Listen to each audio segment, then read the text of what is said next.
Now, I shop at Morrisons, as I'm sure many other people do. But do I shop at the Morrisons we think we do? Now that may seem like a very strange question to ask, but bear with me.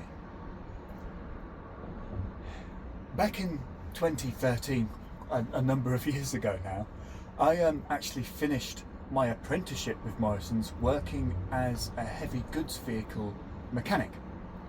And since then I've had quite a successful mechanical career as a heavy goods vehicle mechanic. At the time I was looking after the fleet of trucks and the workshop and other aspects, learning my now trade, and it's been such a fantastic career to have managed to walk into and learn, and I'm still learning now. I don't know everything. I'm still very much not an apprentice as such, but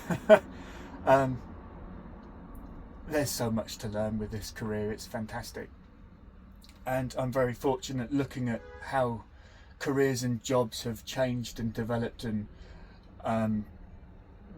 the topic of careers and jobs and the future from here onwards seems quite bizarre and precarious. So I regard my situation as quite fortunate in that respect. So yes, I'm quite a lucky person, really. And yes, looking back at Morrisons at that time, I think I was doing more than just looking after a fleet of vehicles. I was also helping maintain a particular business philosophy, one that branched out beyond just the VMU or vehicle maintenance unit. It branched off into other depots, the storefronts, the staff members, and also really bled out into the shoppers like you and I. Now the question I've got is that philosophy still the same philosophy that exists today? And is even Morrisons, the shop that we know and trust, is that actually still the same shop then as it is today? Now, on the face of it, you'd walk into a Morrisons shop and you'd see Market Street, you'd see the aisles, the Morrisons logo and stuff on the front of the shops and things like that, and you'd think, yeah, there's a pretty easy question to answer. You'd think, yeah, the Morrisons that I shop at is the same Morrisons, there's no question about it. But I think that there's a hidden philosophy behind certain supermarkets that goes quite hidden, that I think the general public have no clue about. And it's that kind of hidden philosophy that I'd like to explore with you today. So, yes, this is just the introduction at the moment. But as the thumbnail question really asks, is the Morrisons that we see today really the same Morrisons we think it is? That's a very interesting question. So I'd like to explore that with you today. So yeah, we'll go from there.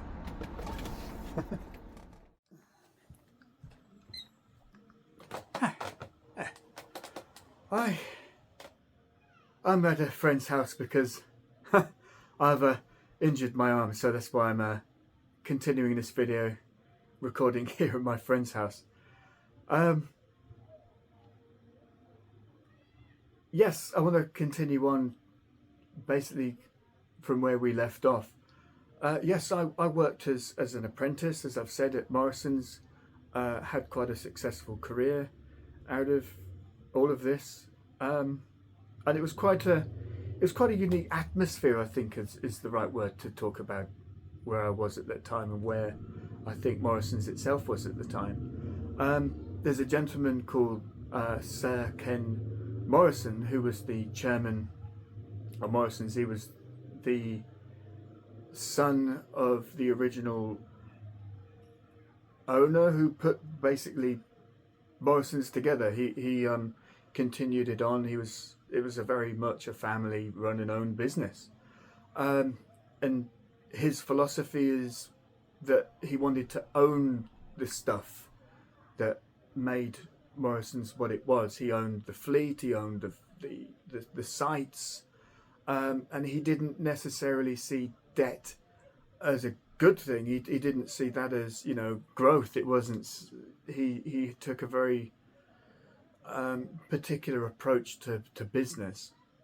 That he wanted to own the stuff, um, and that I didn't know Ken. I was obviously just an apprentice working for Morrisons. It was a way for me to basically uh, make a start for my own career. So I didn't know him, but I definitely lived the experience of the particular philosophy that he had. And I could see it was, again, it's a lived experience. I could sense that there was a certain pride working for the company at the time, that what we worked on, pardon, we owned. So the fleet of vehicles we owned and we maintained and we looked after. Um, yeah, and there's a certain pride in that. There's quite nice. It's quite nice to be a part of. Um, and that, yeah, it's certainly unique. I mean, I remember then, I can't remember exactly what year it was off the top of my head, but I remember quite a big thing. It was a quite a big thing. We had the then to be Prime Minister David Cameron, who came to visit the local depot.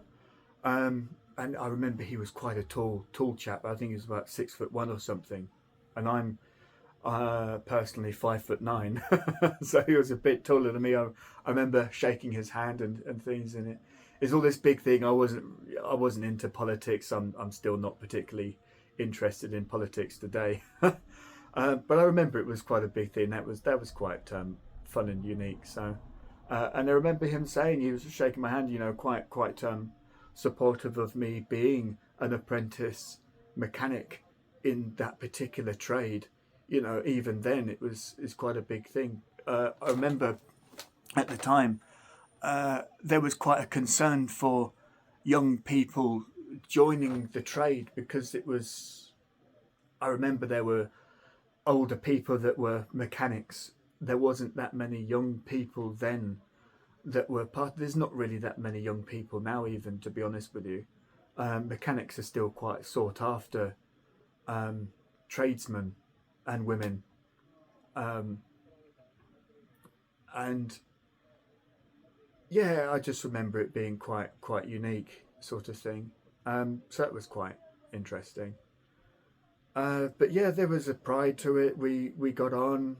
Work is work at the end of the day. You know, I don't want to romanticize anything, but yeah, I've just more explained there was a certain lived experience and philosophy that surrounded it, and it was quite nice. It was a wonderful atmosphere to be a part of at the time.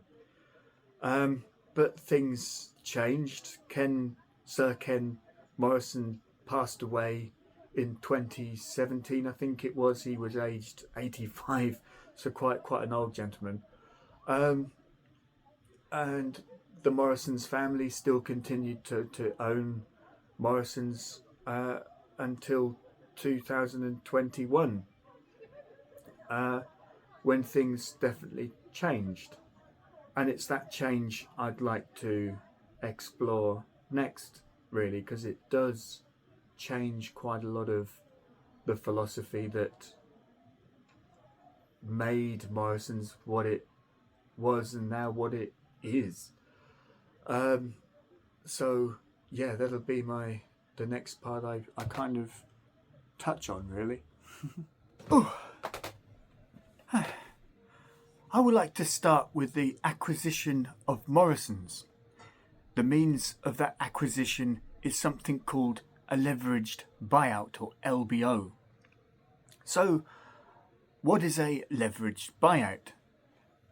To explain this, as it is crucial to understanding Morrisons now today, I'd like to use an analogy. which is buying a house to rent out.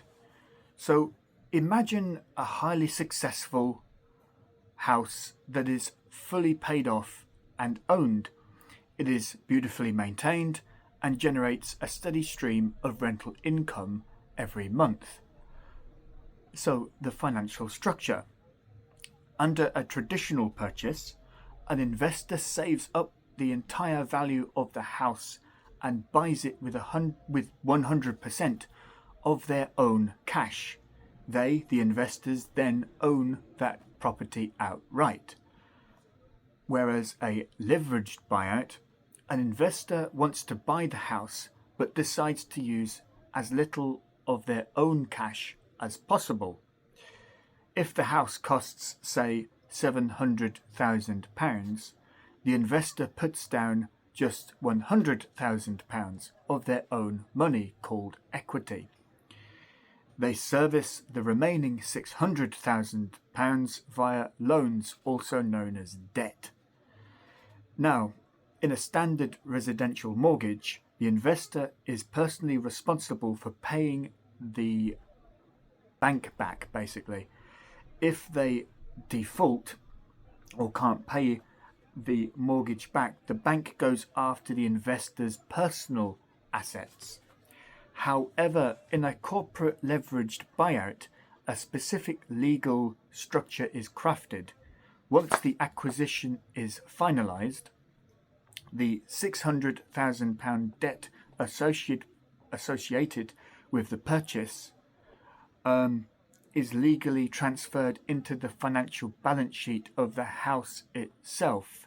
The investor does not carry the debt personally, the acquired property does. This then creates an operational squeeze. Because the house now carries a massive load, its financial priorities shift.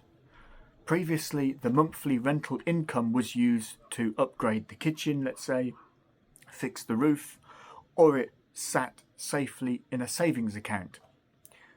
However, under the new LBO or leveraged buyout, almost all of that monthly rental income must now be diverted immediately to the bank to pay the interest on the £600,000 acquisition loan.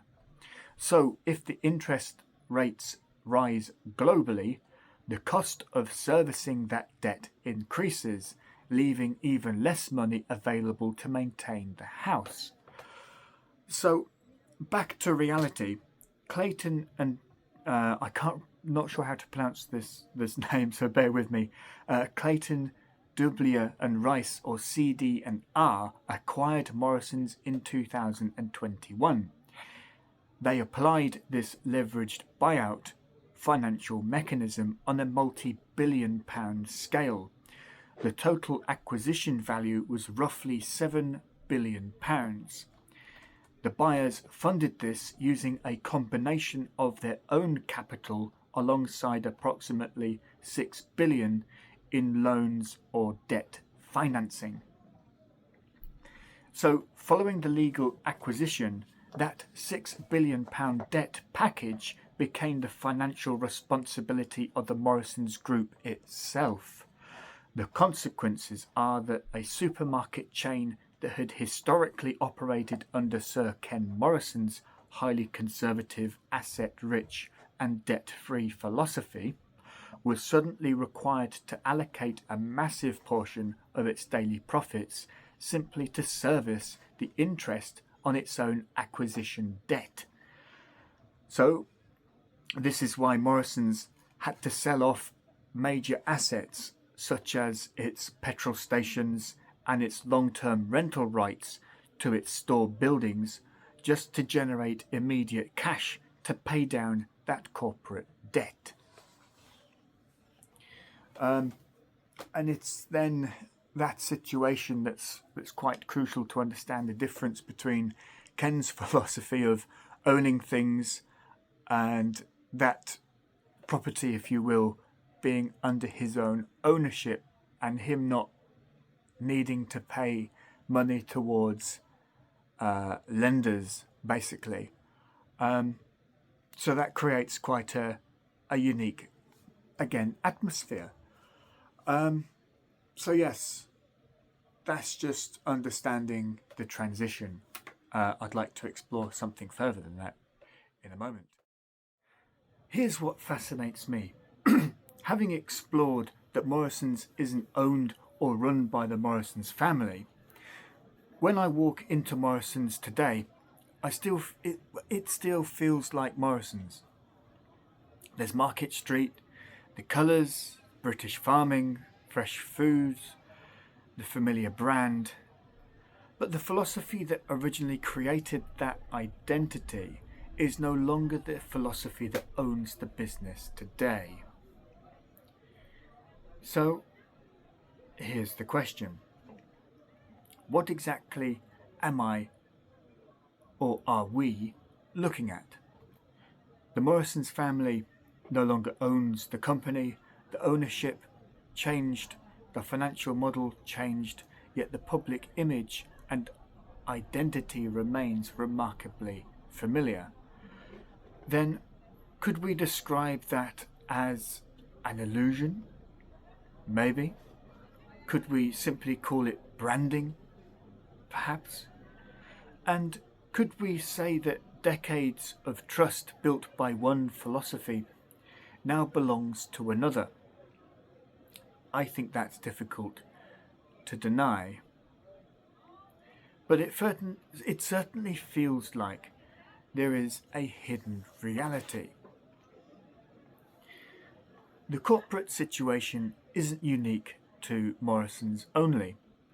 You have the body shop. Now, for decades, consumers bought into the image of a fiercely independent, ethical, activist-led high street shop fighting for the planet. Yet there was a hidden reality. Behind the scenes, it was brought out by the global giant L'Oreal and later by another private equity firm. The activist soul became a purely corporate marketing department, which led to the brand's financial collapse and restructuring. You then have the local pub illusion in the UK. When we walk into a cosy, historic British village pub, it feels independent, locally run, and deeply traditional. Yet there is a hidden reality. Hundreds of these local pubs, but not all of them, are actually owned by massive faceless corporations for foreign private equity funds or from private equity funds.